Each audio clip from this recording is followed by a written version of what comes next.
एक राजा था जो कभी प्रसन्न नहीं रहता था। उसके मंत्री और उसके परिवारजन राजा की इस दशा से बहुत चिंतित थे।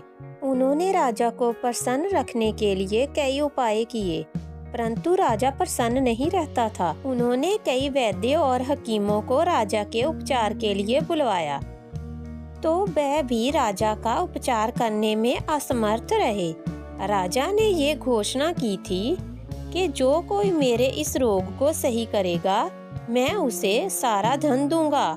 ये सुनकर कई हकीम और वैद्य धन के लालच में आए, परंतु कोई भी राजा का उपचार नहीं कर सका। एक दिन अचानक एक वैद्य राजा के पास आया और बोला, आप किसी एक प्रसन्न व्यक्ति की कमीज एक रात पहनकर सो जाएं, जिससे आपके इस रोग का निवारण हो जाएगा।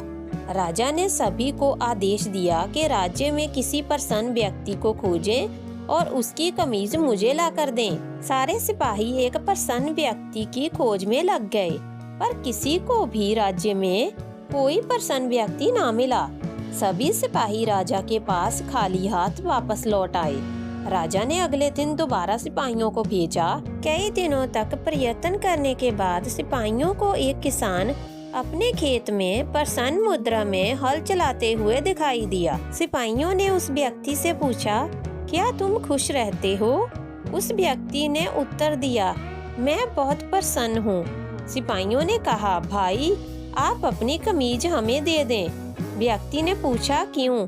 सिपाहियों ने कहा, यदि आप हमें अपनी कमीज दे देंगे तो आपको बहुत इनाम मिल जाएगा। परंतु उस किसान ने कहा, महोदय, मेरे पास तो कमीज ही नहीं है, कृपया आप मुझे क्षमा करें। सिपाही राजा के पास लौट आए और उन्होंने राजा को इस घटना के बारे में बताया।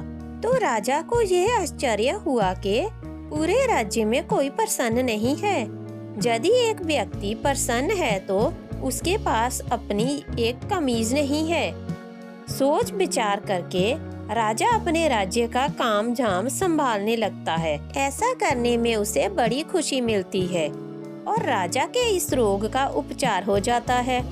राजा ने अपनी घोषणा के अनुसार वैद्य को बहुत सारा धन दिया। इस प्रकार राजा बहुत खुशी के साथ अपना कार्यभार संभालने लगा।